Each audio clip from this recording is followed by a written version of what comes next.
Hoy vas a conocer tu propio infierno, desgraciado. Era marzo de 1914 y el sol del desierto de Chihuahua caía como plomo derretido sobre la tierra seca. Pancho Villa estaba en su campamento provisional cerca de Torreón, planeando el próximo ataque contra las fuerzas federales del traidor Victoriano Huerta. Alrededor de la fogata, sus dorados limpiaban las armas con movimientos precisos de soldados profesionales. El olor a pólvora, café de olla y sudor de caballo llenaba el aire. Villa revisaba su Colt 45 con la concentración de cirujano, operando paciente delicado. 6 balas, 6 oportunidades de hacer justicia. Las matemáticas de la muerte eran simples en la revolución, pero Villa nunca desperdiciaba un tiro. Cada bala tenía que contar. Cada disparo tenía que significar un paso más hacia la libertad de México. Antes de entrar en esta historia, quiero saber, ¿de qué ciudad estás viendo este video? Comenta aquí abajo, deja tu like y suscríbete para no perderte nada. Mi general, dijo Rodolfo Fierro, su mano derecha, el hombre más temido de toda la División del Norte después del propio Villa. Llegó un mensajero de Parral, dice que es urgente, muy urgente. Villa levantó la vista. Conocía ese tono de voz. Fierro no usaba la palabra urgente, a la ligera. El hombre había visto suficiente guerra, suficiente sangre, suficiente muerte para saber cuándo algo requería atención inmediata del general. El mensajero era un muchacho de unos 16 años, flaco como rama seca, con los ojos hundidos por el cansancio de haber cabalgado toda la noche sin parar. El caballo detrás de él estaba espumando, a punto de colapsar. Quien mandaba ese mensaje había considerado que valía la pena matar un buen animal para que llegara rápido. «Habla, muchacho», ordenó Villa, guardando el revólver en la cartuchera. «¿Qué es tan importante que casi matas a ese pobre animal?» El joven tragó saliva, respiró hondo 3 veces para controlar el temblor de la voz y comenzó. «Mi general Villa, vengo del rancho San Miguel, cerca de Parral. Me manda el capitán Tomás Urbina. Dice que hay una situación con las Adelitas de su batallón, una situación grave. El silencio que cayó sobre el campamento fue pesado como piedra de molino. Las Adelitas eran sagradas en la revolución. Eran las mujeres que luchaban codo a codo con los hombres, que cargaban rifles tan pesados como ellas mismas, que curaban heridos bajo fuego enemigo, que cocinaban para cientos de soldados con 3 tortillas y un puño de frijoles. Eran el corazón de la revolución, la columna vertebral del ejército villista. Y si algo grave estaba pasando con ellas, Villa sabía que tenía que actuar inmediatamente. «¿Qué pasó exactamente?», preguntó Villa, con esa voz calmada que todos sus hombres conocían y temían. Cuando Villa hablaba bajito, cuando Villa controlaba el tono, era porque la furia estaba hirviendo por dentro como agua en caldera a presión. 3 Adelitas fueron capturadas hace 2 días por los rurales del hacendado don Esteban Zaragoza. Usted conoce ese nombre, mi general. Villa conocía ese nombre perfectamente. Don Esteban Zaragoza, dueño de la hacienda Agua Caliente, una propiedad que se extendía por 3 valles completos. Un hombre que había hecho fortuna esclavizando peones, que pagaba a Victoriano Huerta para mantener su poder, que consideraba a los revolucionarios como plaga que debía ser exterminada. Pero Villa aún no sabía la peor parte. «Las tiene prisioneras en su hacienda», continuó el mensajero, con la voz quebrándose. Y está haciendo cosas terribles con ellas, mi general. Cosas que no sé ni cómo decir. «Dilo», ordenó Villa. «Todo, del primero al último detalle». El muchacho cerró los ojos, como si quisiera borrar las imágenes de su mente, pero las palabras salieron como río contenido que finalmente rompe la represa. El hacendado Zaragoza construyó un cuarto especial en su propiedad. Lo llaman el Baño del Diablo. Ahí tiene calderas siempre hirviendo, fogones encendidos día y noche, vapor que sube constante como si fuera la boca del infierno mismo. Villa sintió que algo helado le recorría la columna vertebral. Ya había escuchado rumores sobre torturadores creativos, sobre hombres que disfrutaban causando dolor, pero nunca había prestado atención completa a esas historias porque siempre había batallas más urgentes que pelear. Ahora se daba cuenta de que había sido un error no investigar antes. Cada vez que captura a Adelitas, continuó el joven, con lágrimas comenzando a rodar por las mejillas sucias de polvo del camino, las lleva a ese cuarto y las tortura con agua hirviendo, mi general. Despeja el agua lentamente en la piel, aplica paños mojados en agua caliente hasta que se desmayan del dolor y cuando despiertan, continúa. Rodolfo Fierro dio un paso al frente, con la mano ya en la culata de su pistola. ¿Dónde queda esa hacienda exactamente? No era una pregunta, era una declaración de guerra. A unas 6 leguas de aquí hacia el sureste, pero mi general, el muchacho tragó saliva de nuevo. Hay más, mucho más. Continúa, dijo Villa, aunque cada palabra era un puñal clavándose más profundo en el pecho. El hacendado dice que está enseñando una lección a las mujeres que se atreven a tomar las armas. Dice que cada Adelita que tortura es un mensaje para las demás, para que sepan lo que les espera si continúan luchando con los revolucionarios. Las marca, mi general. Las deja con cicatrices permanentes de quemaduras para que todas vean lo que pasa cuando una mujer se rebela contra el orden establecido. Como mi abuelo siempre decía, hay hombres que nacen con estrella, hombres que nacen con suerte y hombres que nacen con carbón en lugar de corazón. Don Esteban Zaragoza era del tercer tipo, pero peor, porque disfrutaba de su propia maldad. Villa se levantó despacio. Era un hombre corpulento, de 1,78 metros de altura en una época donde eso era considerado gigante. Sus hombros anchos bloqueaban la luz del sol. Sus ojos, normalmente llenos de alegría cuando compartía historias con sus soldados, ahora eran 2 pozos negros de furia contenida. ¿Cuántas Adelitas tiene prisioneras ahora mismo? 3, mi general. Petra Herrera, una de sus mejores tiradoras. Carmen Vélez, su enfermera principal. Y Valentina Ramírez, la muchacha que salvó a 20 soldados en la batalla de Torreón, cargándolos uno por uno bajo fuego enemigo. Cada nombre era como bofetada en la cara. Villa conocía personalmente a esas 3 mujeres. Había comido con ellas alrededor de fogatas, había escuchado sus historias, había visto su valentía en batalla. Petra podía disparar una Mauser alemana con precisión de francotirador profesional. Carmen había salvado más vidas con sus manos que muchos doctores de la capital. Valentina tenía apenas 18 años y el corazón más grande que Villa había conocido. Y ahora estaban siendo torturadas por un hacendado sádico que consideraba que torturar mujeres valientes era un entretenimiento aceptable. ¿Cuándo empezó esto?, preguntó Villa con voz tan baja que apenas se escuchaba.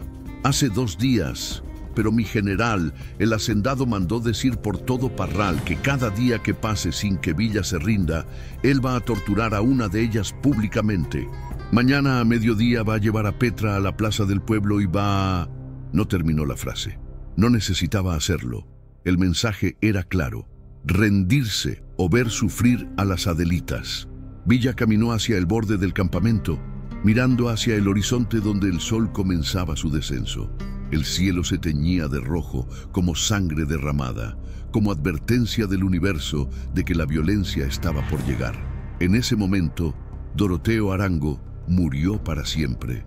Lo que quedó fue algo más grande, más implacable, más enfocado en la justicia absoluta. Lo que quedó fue Pancho Villa en su forma más pura y letal. Se dio vuelta hacia sus hombres con una expresión que ninguno de ellos olvidaría jamás. Era la expresión de un hombre que había tomado una decisión irrevocable. Un hombre que sabía exactamente lo que tenía que hacer y no iba a dejar que nada ni nadie se interpusiera en su camino. «Rodolfo», dijo Villa con voz que cortaba el aire como machete recién afilado, «reúne a los mejores 30 hombres. los dorados más experimentados, los tiradores más precisos, los jinetes más rápidos, y trae munición suficiente para una guerra pequeña. ¿Vamos a atacar la hacienda, mi general? Vamos a hacer más que atacar, compadre. Vamos a demostrarle a ese desgraciado y a todos los hacendados de México que las Adelitas son intocables, que quien tortura a nuestras mujeres no solo muere, sino que muere sufriendo cada segundo del dolor que causó. Las 3 de la tarde del desierto.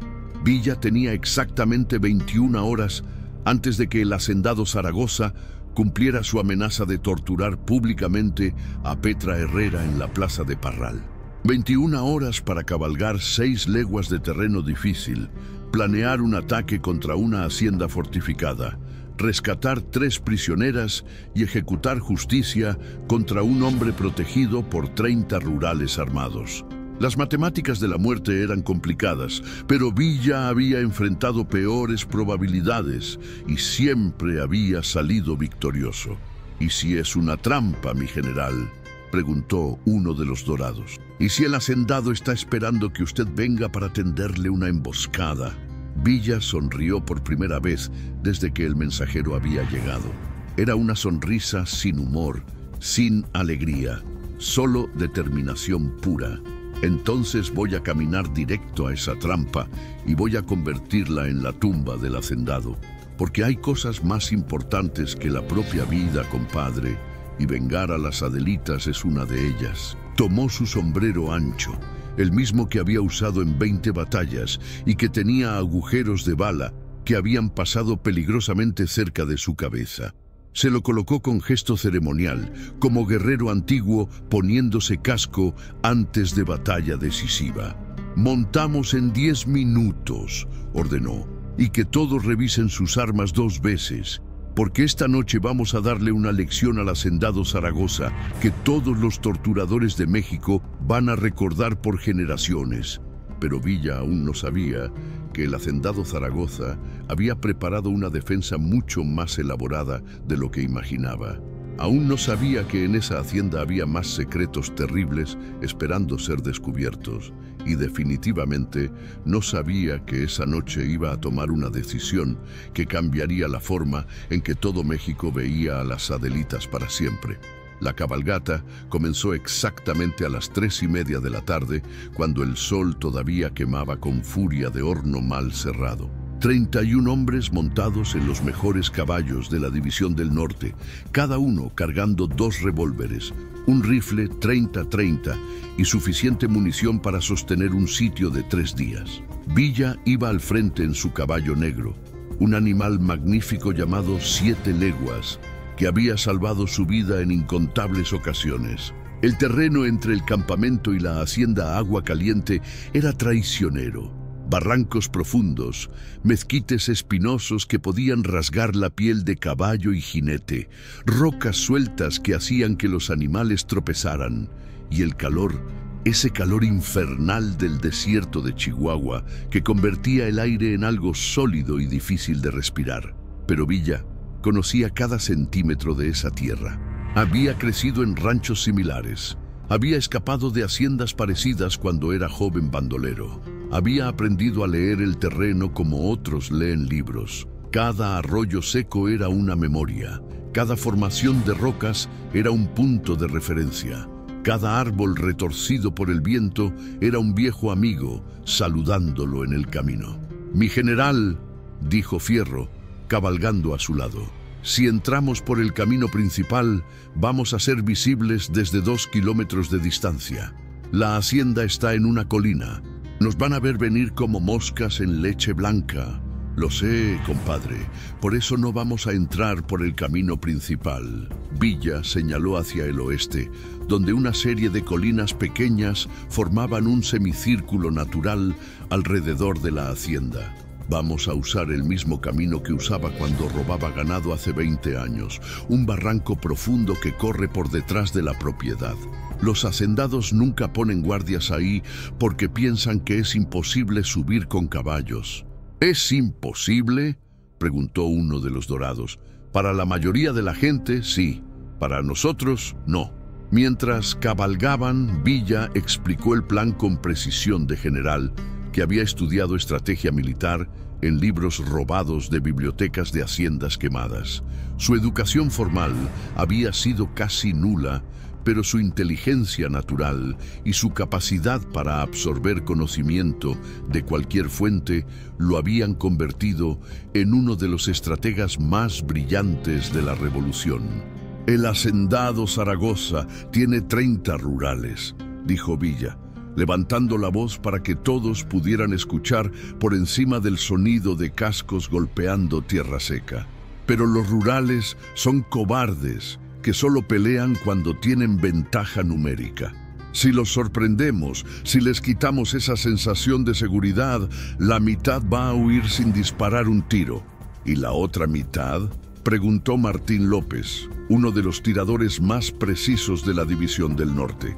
«La otra mitad va a morir defendiendo a un hacendado que no vale ni el plomo de las balas que vamos a gastar en ellos». El sol comenzó su descenso hacia el horizonte, pintando el cielo de tonos naranjas y rojos que parecían fuego celestial. El grupo cabalgó en silencio durante 2 horas más, conservando la energía de los caballos, bebiendo agua de las cantimploras solo cuando era absolutamente necesario, cada hombre perdido en sus propios pensamientos sobre la batalla que se aproximaba.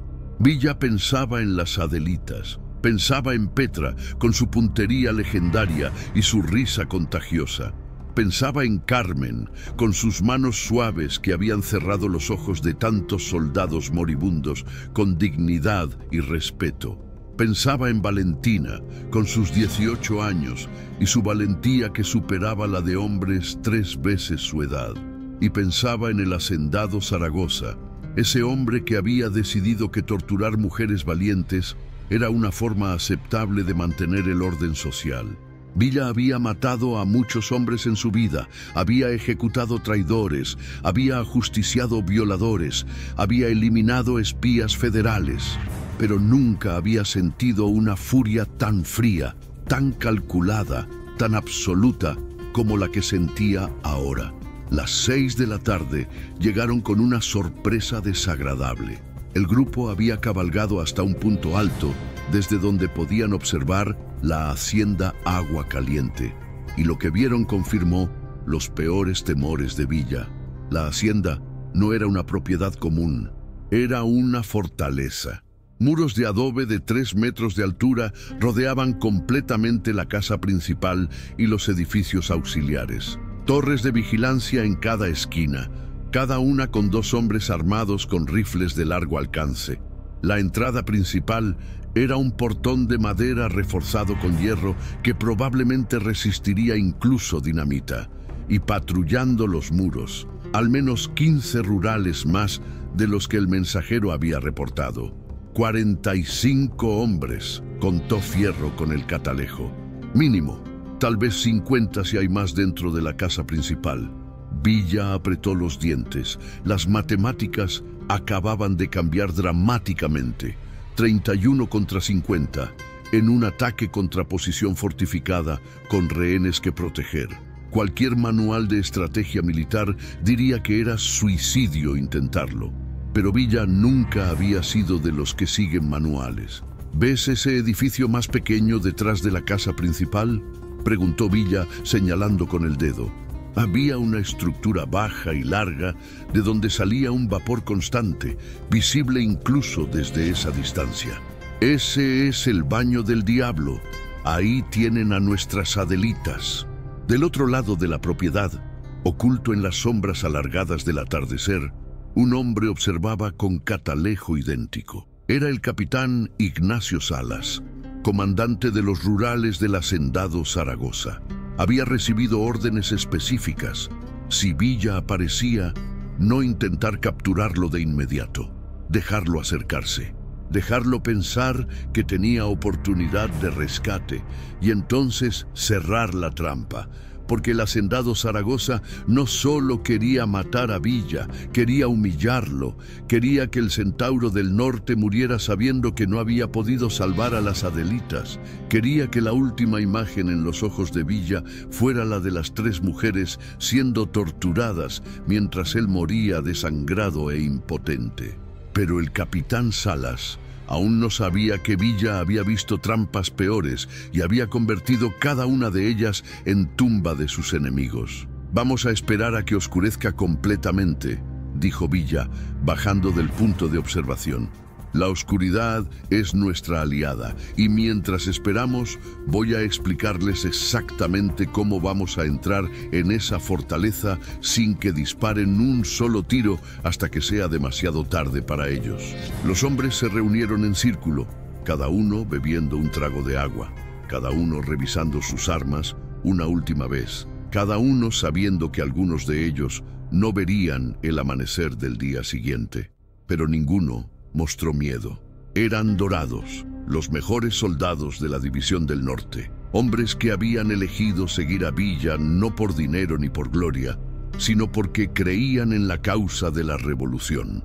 «Fierro, tú vas a liderar el grupo principal», comenzó Villa, dibujando un mapa en la tierra con una rama seca. «Van a entrar por el portón principal, pero no van a atacar de inmediato. Van a hacer ruido. Van a hacer que parezca que somos 100 hombres, no 30. Van a hacer que todos los rurales miren hacia ustedes. Y usted, mi general, yo voy a entrar con 5 hombres por el barranco trasero. Vamos directo al baño del diablo, liberamos a las Adelitas y entonces les damos la señal para que ataquen con todo». Martín López levantó la mano. «¿Y el hacendado? ¿Dónde va a estar?» Villa sonrió de nuevo con esa sonrisa sin alegría que ya se estaba volviendo legendaria. «El hacendado va a estar exactamente donde quiero que esté, en su cuarto de tortura, disfrutando de su último momento de diversión antes de que yo le enseñe lo que es sufrir de verdad». La oscuridad cayó sobre el desierto como manta negra, extinguiendo las últimas brasas del día. No había luna, solo estrellas incontables brillando con luz fría e indiferente sobre la tierra. El viento del norte comenzó a soplar, trayendo consigo el olor a mezquite seco y el sonido distante de coyotes aullando en las montañas. Las 9 de la noche. Villa tenía 15 horas antes del mediodía, antes de que el hacendado Zaragoza cumpliera su amenaza pública.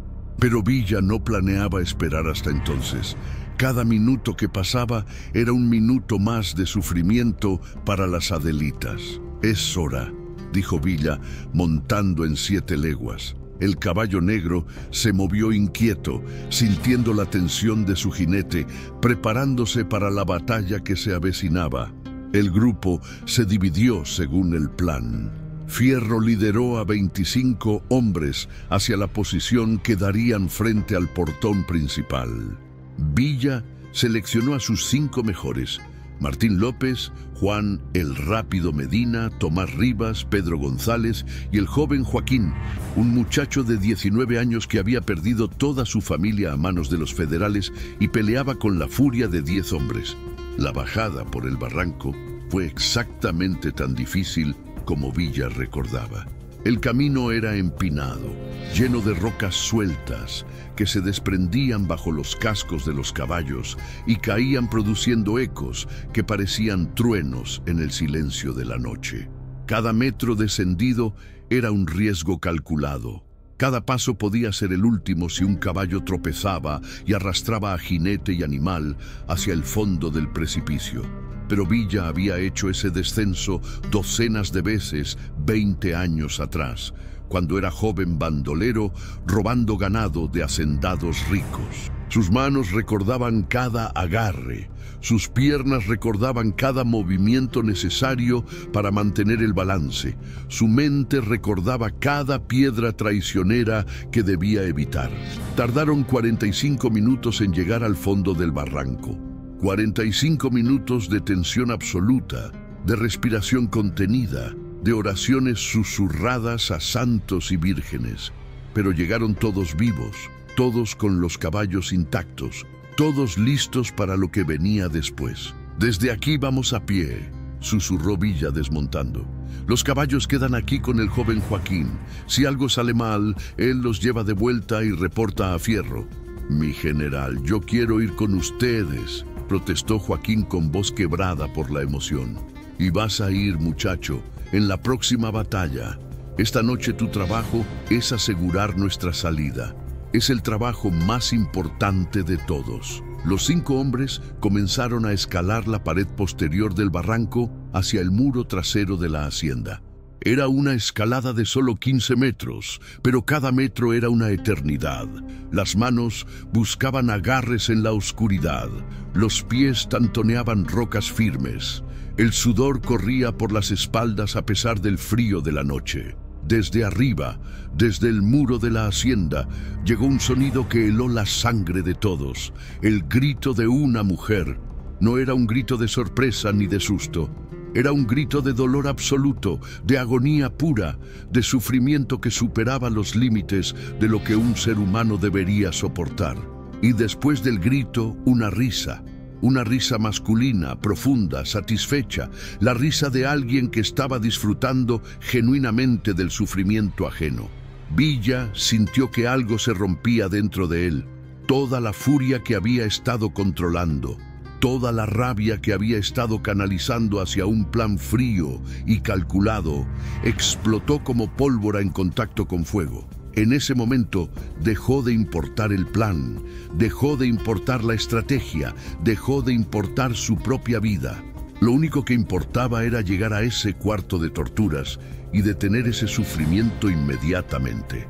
¡Rápido!, gruñó Villa, escalando con velocidad que sorprendió incluso a sus propios hombres. ¡Más rápido! Llegaron a la cima del barranco y encontraron exactamente lo que Villa había prometido.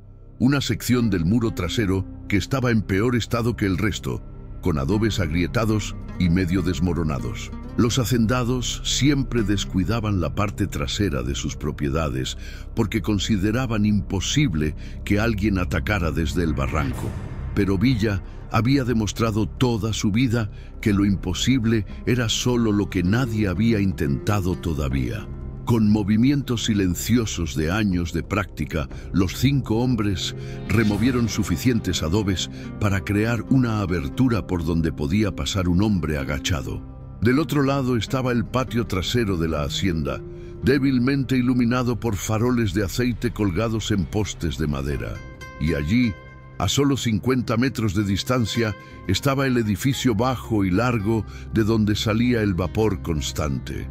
El baño del diablo, el lugar donde el hacendado Zaragoza estaba torturando a las Adelitas en ese preciso momento. Pero entre Villa y ese edificio había un problema que no había anticipado. 10 rurales haciendo guardia, todos armados con rifles Mauser, todos alertas. Las 10:15 de la noche. El reloj de la torre de la hacienda sonó con campanas que parecían doblar por muertos todavía vivos. Villa tenía menos de 14 horas antes del mediodía, pero ahora enfrentaba un obstáculo inmediato. 10 rurales entre él y las Adelitas. «No podemos matarlos sin alertar a todos los demás», susurró Martín López. «Un solo disparo y perdemos el elemento sorpresa». Villa observó el patrón de movimiento de los guardias. Caminaban en parejas. Cada pareja hacía una ruta específica que los llevaba por diferentes secciones del patio. Había un punto, un único punto, donde las 5 parejas estaban más separadas entre sí, justo cuando cambiaban direcciones en las esquinas de sus rutas asignadas. «Tenemos una ventana de 30 segundos», calculó Villa. «Cuando las parejas estén en los puntos más alejados, cruzamos el patio corriendo y entramos al edificio antes de que nos vean. Y si nos ven de todas formas, entonces improvisamos». Esperaron en silencio absoluto, contando los pasos de los guardias, memorizando el timing exacto de cada ronda. Villa había aprendido hace mucho tiempo que la paciencia era más importante que la velocidad en situaciones como esta. Un minuto de observación cuidadosa valía más que una hora de acción precipitada. El momento llegó cuando el reloj marcó las 10:20. Las 5 parejas de guardias estaban exactamente en sus posiciones más alejadas. 2 en el lado oeste del patio, 2 en el lado este, una patrullando el frente de la casa principal. «Ahora», susurró Villa, y los 5 hombres salieron de su escondite como sombras impulsadas por viento fantasma. Cruzaron el patio corriendo agachados, con botas golpeando suave sobre tierra compacta, con armas listas pero sin hacer ruido metálico, con respiraciones contenidas para no dar un solo indicio de su presencia. 50 metros se convirtieron en 40. 40 en 30, 30 en 20. Uno de los guardias se detuvo y giró la cabeza en dirección a ellos. Villa se lanzó al suelo, rodó detrás de un abrevadero de piedra, quedó completamente inmóvil. Los otros 4 hicieron lo mismo, cada uno encontrando cobertura en las sombras del patio. El guardia se quedó inmóvil, con la cabeza ladeada como perro que escucha algo en la distancia. Su mano se movió lentamente hacia el rifle colgado en su hombro. Villa observó cada movimiento del rural con intensidad de halcón cazando presa. Calculó la distancia, 20 metros. Calculó el tiempo que tomaría sacar el revólver, 2 segundos. Calculó cuántos disparos alertarían a los otros guardias. Uno solo sería suficiente para arruinar todo. El guardia dio 2 pasos hacia el abrevadero donde Villa estaba escondido. 3 segundos donde Villa sintió el peso de su Colt .45 en la mano, listo para disparar si era necesario y mandar todo el plan al carajo. 3 segundos donde cada hombre contuvo la respiración hasta que los pulmones ardieron pidiendo aire. El guardia escupió en el suelo, murmuró algo sobre ratas del desierto y continuó su ronda. Villa exhaló despacio y señaló hacia adelante. Los 5 hombres cubrieron los últimos 20 metros en un sprint silencioso que habría hecho llorar de orgullo a cualquier instructor militar. Llegaron a la pared del baño del diablo y se pegaron contra ella como sombras fundidas con la noche. Otro grito atravesó las paredes de adobe. Esta vez Villa reconoció la voz. Era Carmen, la enfermera que había salvado incontables vidas con sus manos delicadas.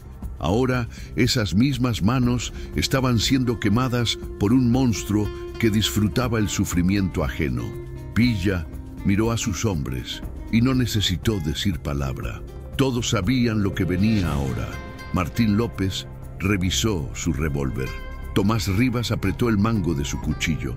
Pedro González murmuró una oración rápida. Juan, el rápido Medina, simplemente asintió, listo para lo que fuera. La puerta del edificio no tenía cerradura por fuera. ¿Para qué? Los únicos que entraban ahí eran el hacendado y sus víctimas. Villa la empujó despacio, centímetro por centímetro, conteniendo cada chirrido de las bisagras oxidadas. El calor golpeó como puñetazo en la cara. Vapor denso llenaba el interior, haciendo difícil ver más allá de 3 metros. Pero Villa no necesitaba ver para saber lo que había ahí dentro. El olor a carne quemada, mezclado con agua hirviendo y sudor de terror, le dio toda la información necesaria. «Por favor», escuchó la voz de Valentina entre sollozos. «Por favor, ya basta. Le voy a decir lo que quiera saber». «Oh, mi querida revolucionaria», respondió una voz masculina educada, casi amable, que hacía el horror aún peor. «Ya me dijiste todo hace horas. Ahora esto es solo por diversión, solo para recordarte que las mujeres que juegan a ser soldados terminan». El hacendado don Esteban Zaragoza nunca terminó esa frase, porque Pancho Villa emergió del vapor como demonio saliendo del infierno mismo, con ojos ardiendo de furia absoluta y la Colt .45 apuntando directo a la cabeza del torturador. «Hoy vas a conocer tu propio infierno, desgraciado», dijo Villa con voz que parecía venir desde el centro de la tierra. El hacendado se dio vuelta, dejando caer el paño empapado en agua hirviendo que sostenía. Era un hombre de unos 50 años, bien vestido incluso para torturar, con bigote cuidadosamente arreglado y manos suaves de quien nunca ha trabajado un día honesto en su vida. Detrás de él, amarradas a sillas de hierro, estaban las tres Adelitas. Villa sintió que el mundo se detenía al ver el estado de las mujeres. Petra tenía la mitad del rostro cubierto de quemaduras rojas y supurantes. Carmen tenía las manos envueltas en trapos ensangrentados. Valentina, la más joven, tenía marcas de quemaduras en los brazos que nunca desaparecerían. Pero todas estaban vivas, todas estaban conscientes y todas levantaron la mirada al reconocer al Centauro del Norte. «Mi general», susurró Petra con voz ronca de tanto gritar. Sabíamos que vendría. El hacendado Zaragoza recuperó la compostura con velocidad sorprendente. Sonrió y esa sonrisa revelaba años de sentirse intocable, protegido por su riqueza y sus conexiones con el gobierno federal. «Pancho Villa en persona», dijo con tono burlón, «el gran revolucionario cayendo en mi trampa como ratón hambriento». «¿Trampa?». Villa avanzó un paso, el revólver sin temblar ni un milímetro. «Compadre, la única trampa aquí es la que te construiste tú mismo, y ya está cerrándose sobre tu cuello». Como si sus palabras hubieran sido señal acordada, afuera estalló el infierno. El sonido de rifles disparando en ráfagas rápidas, gritos de hombres sorprendidos, el rugido de batalla de los dorados, atacando con furia de revolucionarios que pelean por causa justa. Fierro había iniciado el ataque. «Mis rurales van a masacrar a tus hombres», dijo el hacendado, pero ahora había un temblor en la voz. «Son 50 contra 30. «Eran 50», corrigió Villa. «Ahora son menos. Y en 5 minutos no va a quedar ninguno vivo, porque mis dorados no pelean por dinero ni por miedo. Pelean porque creen en algo más grande que ellos mismos, algo que un gusano como tú nunca va a entender». Martín López y Pedro González ya estaban cortando las cuerdas que amarraban a las Adelitas. Tomás Rivas vigilaba la puerta con rifle listo. Juan el Rápido Medina había encontrado los instrumentos de tortura del hacendado. Tenazas calientes, hierros de marcar ganado adaptados para marcar personas, calderas hirviendo sobre fogones que nunca se apagaban. «Llévenselas», ordenó Villa sin quitar los ojos del hacendado. «Sáquenlas por donde entramos». «Mi general viene con nosotros», dijo Petra, intentando ponerse de pie con piernas temblorosas. «Vengo en un minuto, muchacha. Primero tengo que terminar un asunto pendiente». Las tres Adelitas y 3 de los dorados salieron del edificio. Ahora solo quedaban Villa y el hacendado Zaragoza, rodeados por vapor y el olor de todas las atrocidades cometidas en ese lugar maldito. «Vas a matarme», dijo el hacendado. Ya no era pregunta, era aceptación de realidad inevitable. «Voy a hacer algo mejor que eso», respondió Villa, guardando el revólver. «Voy a darte la oportunidad que tú nunca diste a las mujeres que torturaste. Voy a darte oportunidad de pelear».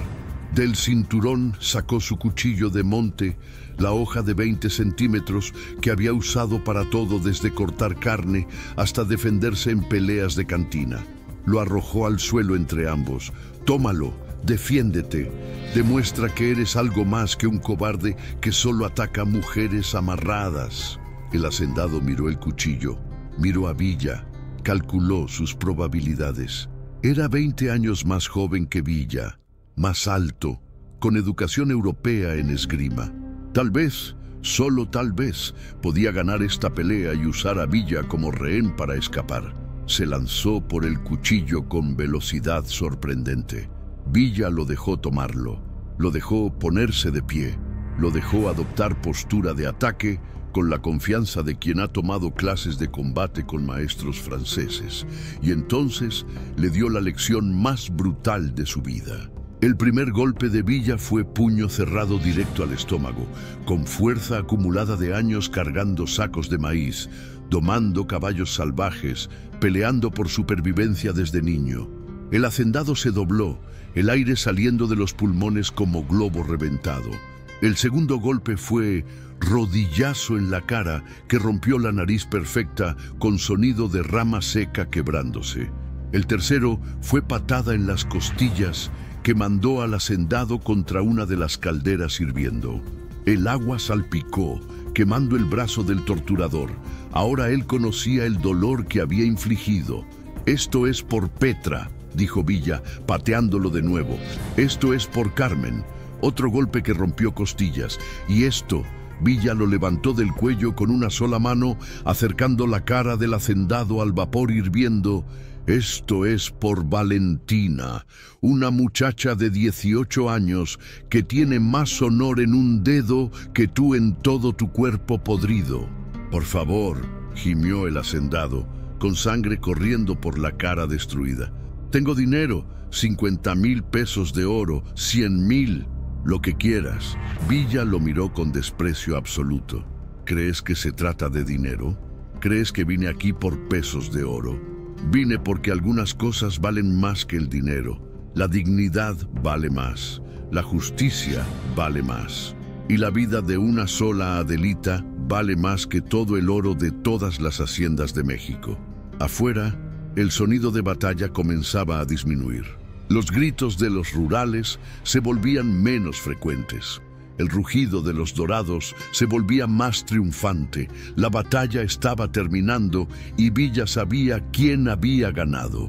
«Voy a hacer algo que tú nunca hiciste», dijo Villa, soltando al hacendado que cayó al suelo como saco de papas podridas.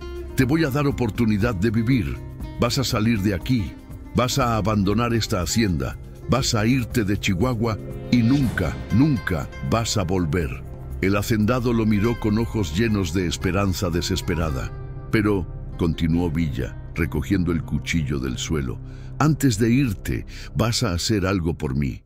Vas a destruir este lugar. Vas a apagar esos fogones. Vas a romper esas calderas. Vas a quemar cada instrumento de tortura. Y vas a hacerlo mientras yo observo. ¿Y después me dejas ir? Después te dejo correr.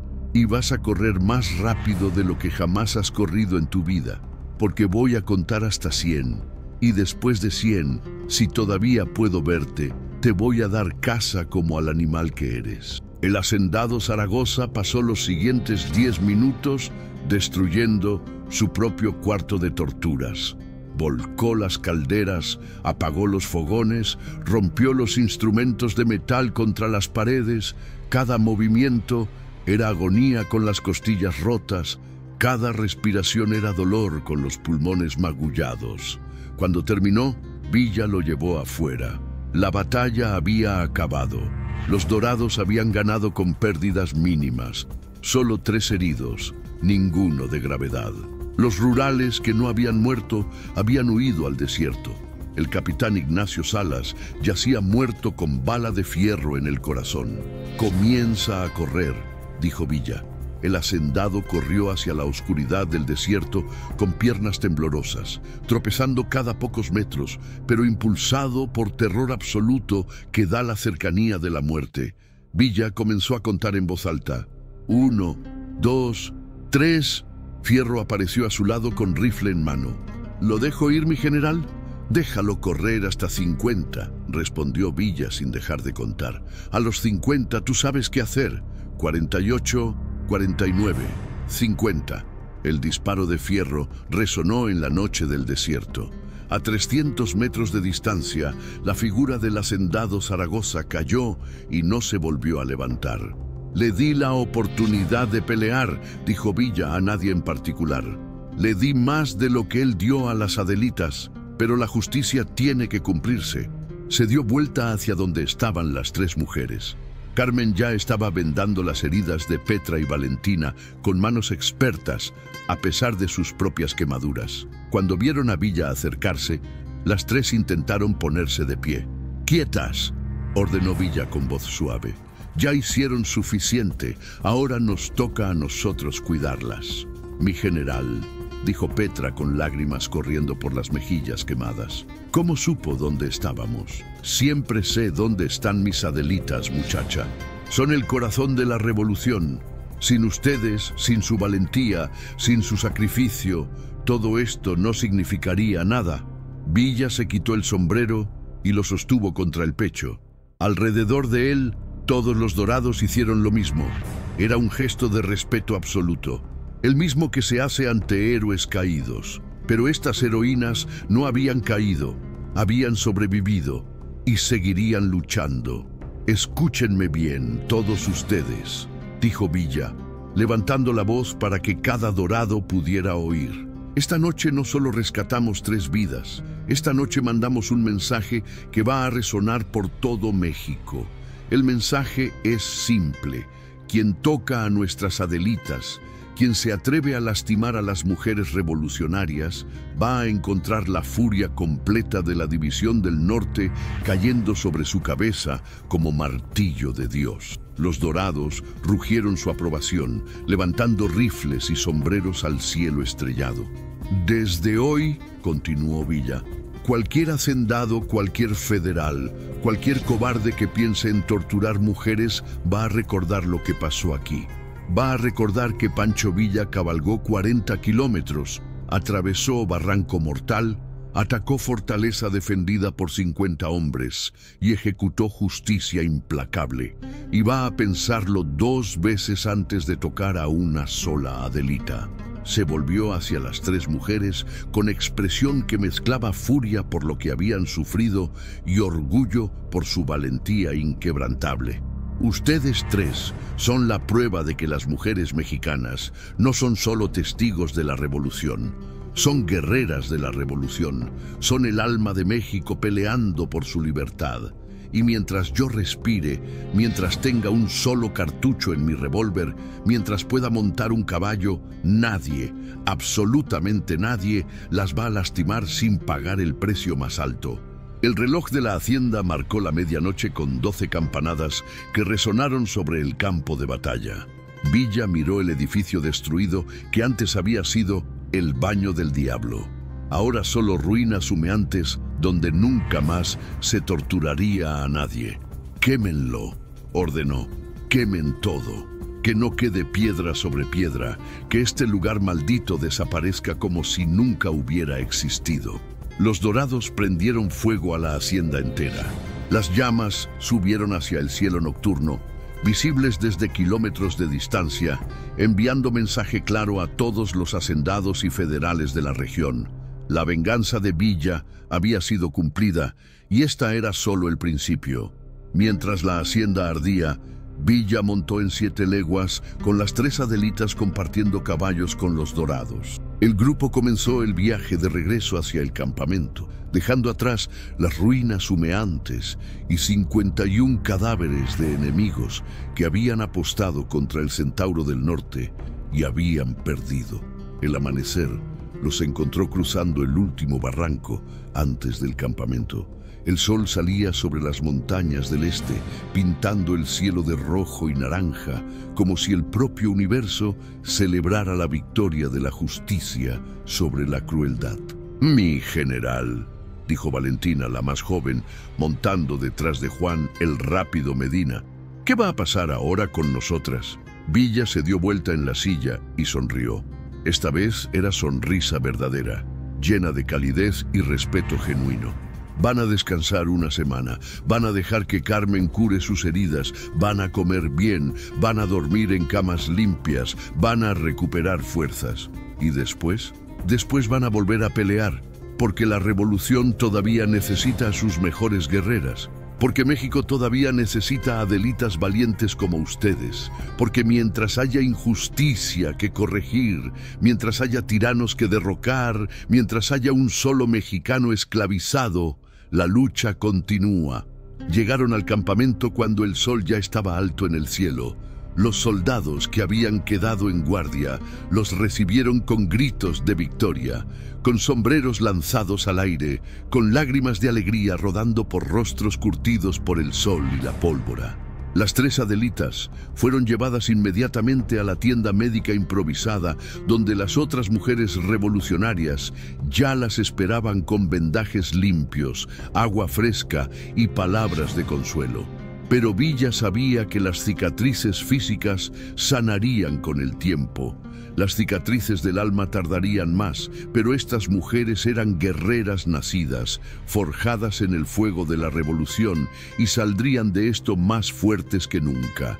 Villa se sentó bajo un mezquite, finalmente permitiéndose sentir el cansancio de 20 horas sin dormir, de cabalgar 40 kilómetros, ida y vuelta, de pelear una batalla contra probabilidades imposibles y ganar.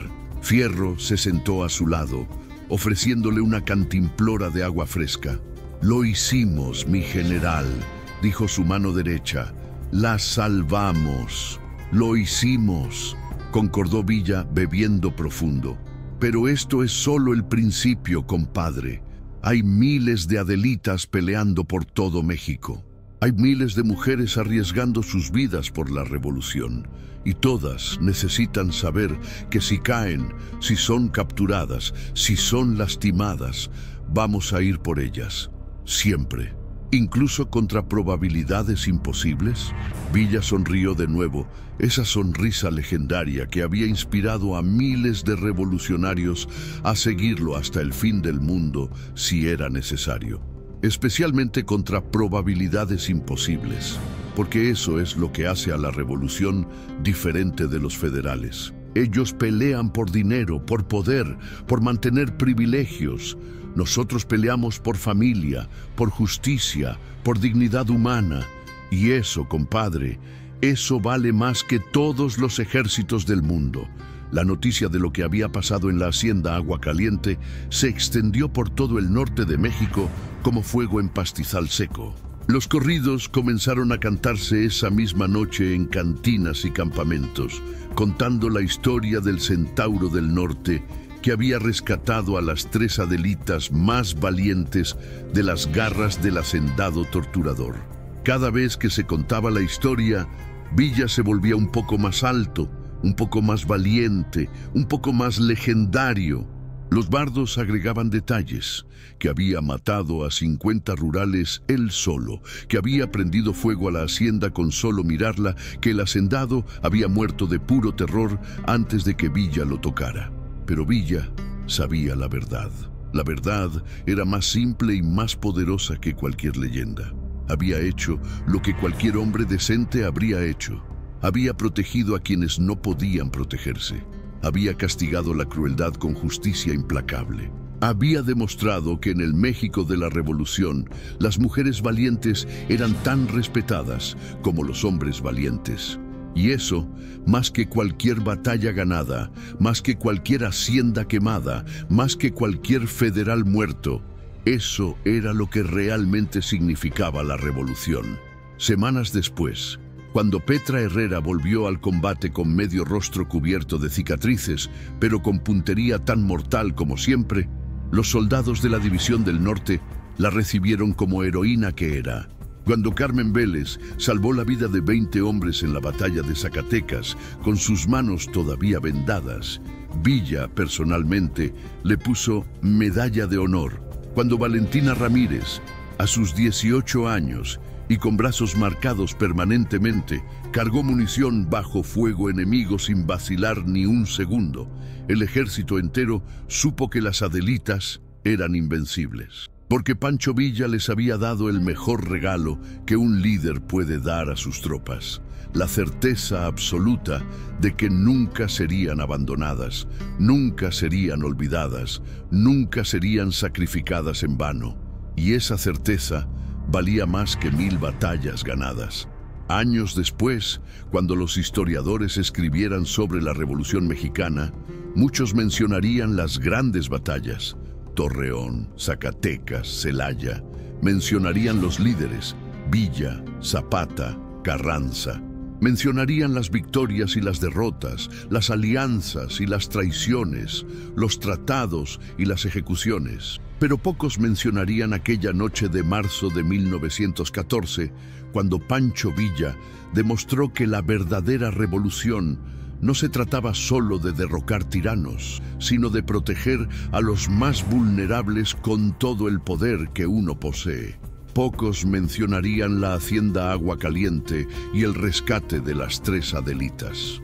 Pero todos los que estuvieron ahí, cada dorado que cabalgó esa noche, cada Adelita que escuchó la historia, cada revolucionario que supo lo que Villa había hecho, Todos ellos recordarían por el resto de sus vidas que hubo un momento, un solo momento perfecto en medio del caos de la guerra, donde la justicia absoluta fue ejecutada con precisión quirúrgica. Y en ese momento, Pancho Villa no fue solo un general revolucionario, fue la personificación viviente de la venganza justa, del honor inquebrantable, de la lealtad absoluta a quienes pelean por causa noble. Fue el centauro del norte en su forma más pura y más poderosa. Fue exactamente el héroe que México necesitaba en su hora más oscura. Y las 3 Adelitas que salvó esa noche se aseguraron de que cada niña, cada mujer, cada guerrera revolucionaria supiera que había un hombre dispuesto a cabalgar hasta el infierno mismo para traerlas de vuelta. Porque al final, eso era lo que realmente significaba la revolución. Nadie pelea solo, nadie sufre abandonado, nadie muere olvidado. Y esa promesa, sellada con sangre de hacendados corruptos y fuego de haciendas quemadas, fue el verdadero legado de Pancho Villa. No sus victorias militares, no sus conquistas territoriales, sino su lealtad inquebrantable a quienes confiaron en él. Y eso, compadres, eso es lo que convierte a un hombre en leyenda que vivirá para siempre en el corazón de México. Dale like si crees que la justicia de Villa fue dura, pero necesaria. Sigue el canal si quieres ver lo que nadie te contó de la Revolución Mexicana. Villa sigue cabalgando por la historia de México y nosotros seguiremos contando sus leyendas.